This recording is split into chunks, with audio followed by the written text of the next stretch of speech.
Do you get offended easy? When was the last time someone looked you in the face and ripped on you? Right to your face.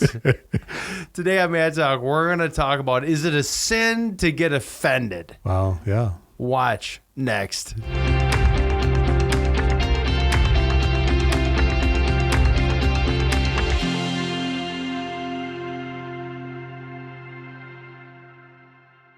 All right, Craig. So I just finished reading this book called Unoffended, Unoffendable. That's what it was. Brant Hansen, good book. And he said something in it that was just kind of interesting. He's like, "Hey, I think it's a sin to be offended and to get angry. That anger is okay for God because He's God and He knows how to deal with it. But as Christians, we shouldn't get offended." Yeah. What do you think about that? I think I agree with that. I think Jesus kind of mentions that a couple of times, but man, that's hard. Yeah, I know. If someone comes to your face, I mean, you had that person, well-meaning. Yeah. Okay. Yeah. Exactly. This is tell us about that. Okay. This is a Man Talk story, right? I walked into a church in the state of Michigan. We'll just leave it that way. Right, that's good. And this wonderful lady. No, by the way, nothing negative about this lady. Right. It just love happened. this sister. I walk in and she goes, "I know you," and I go, "Oh, hi. I don't know how we know each other." And she was wearing a mask, and so I wouldn't even recognize her anyway, right? But she's like, "Yeah, who are you?" And I said, "Well, my name's Chad Bernard. Nice to meet you." And she's like, "Oh, I know who you are. You're that guy that's on Man Talk." And I go, "Oh, yeah, that's true." She looks at me and she goes, "Nice to have you here." And I walk away and she goes, "Oh, you look much better in person than you do on TV." And I was like, "Thanks, I think." And I didn't know what to say, and I just walked away. She didn't try to qualify it. She's like, "All right, see you later." Fired a text off to me and said, "This just happened." Yeah.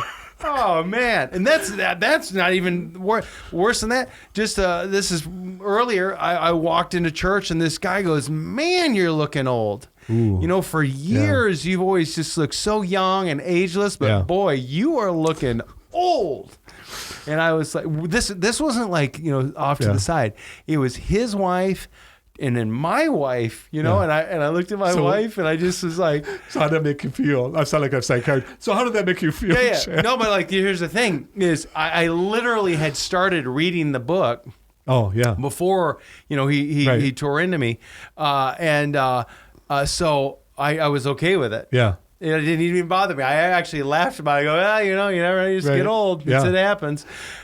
And so... Yeah, I had a situation playing basketball with a bunch of young guys, and I still consider myself a young guy.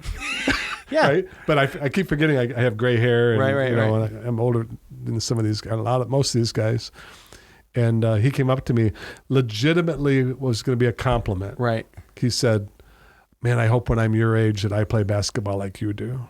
Yeah. And it was a legit. But boy, I don't know that I was offended, but it was a reality check that, dude, I'm old. Yeah. I'm old. And so it was kind of offensive, but not really. It wasn't intended to be. Right. And so it's just based on where I was at. What Brant Hansen says, the gist of the book is essentially like, just accept and know that people are going to say things that are going to be, you can interpret hurtful or not. Right. Like, it's totally up to you, right? That's exactly right. It reminds me when I was out at Weimar, and I had only been there only a week. And my very, very dear friend, Randy Siebold, was up on the podium about to preach, and it was very warm in there. And he basically texted me and said, "Hey, go open up that window." So I said, "Okay." And so I went over and I opened up the window, and there's this couple, older couple that hard of hearing, which will make sense here in just a second. And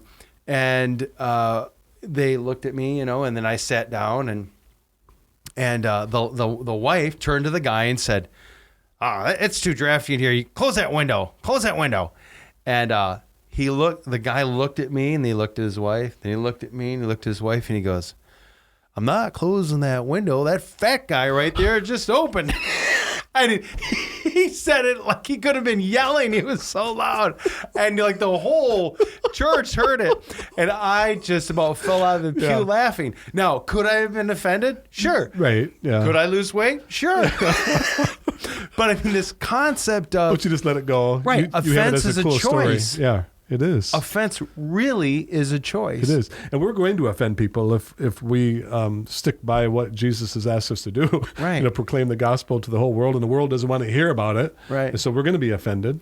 Yeah, and cut some people some slack, because sometimes we get like road rage is a thing. Oh, yeah. And what I find interesting is a lot of times in these road rage situations, you're mad at someone for doing the very same thing you did, earlier in the day or last week, right? Yeah. It reminds me of this text that I thought was kind of good. This is in Ecclesiastes 7:21 and 22.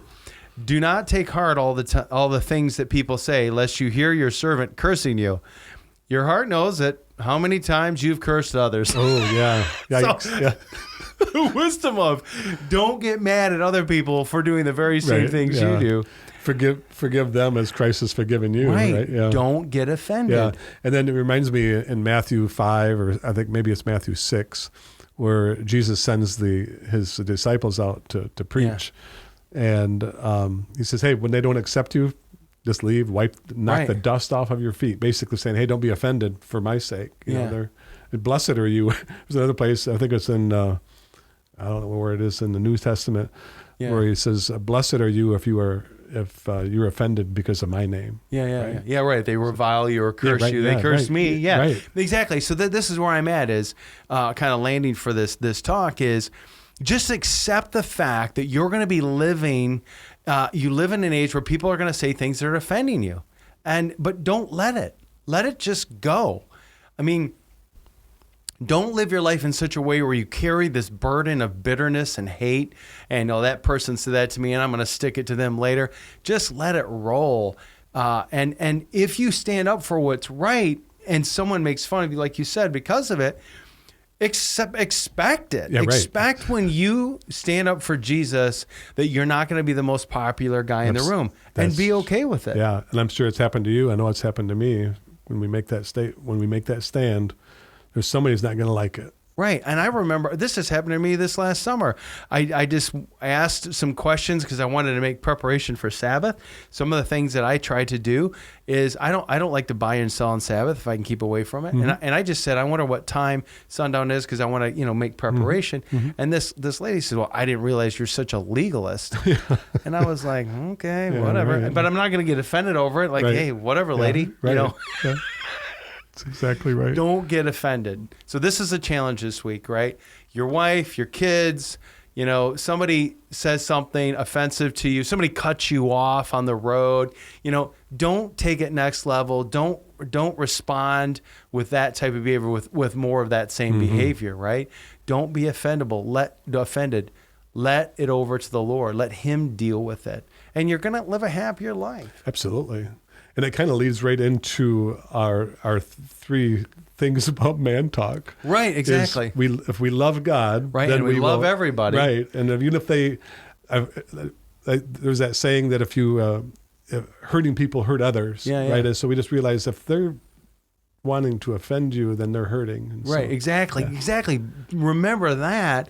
Don't take everything so personally. Yeah. Even if someone calls you, old, fat, and gray like they do me. Just let it go. Because here's the thing. I just thought those people that were telling me those things, I was biased towards them. I gave them the benefit of the doubt that they weren't trying to be mean or whatever. Right. They just felt so, this is another thing too, and I'm not really trying to spin this. They felt so comfortable saying that to my face, the things that most people dig you behind your back. They were like, oh, he doesn't care. Yeah. And so, I'm going to take that on the positive side. Absolutely. No reason to get offended. I was on the opposite. People were telling me when I was growing up, or even as an adult, that I was so skinny. Oh, okay. Well, under my breath, I'd say, well, maybe you need to lose a few pounds or something. You didn't like being called skinny. See, that's that's no trial I ever had to endure. But there's that whole opposite type of thing. Yeah. And so again, this is Man Talk. Remember 3 things: love God, love everybody. Duct tape fixes everything. It fixes everything always. Have a great day. See ya.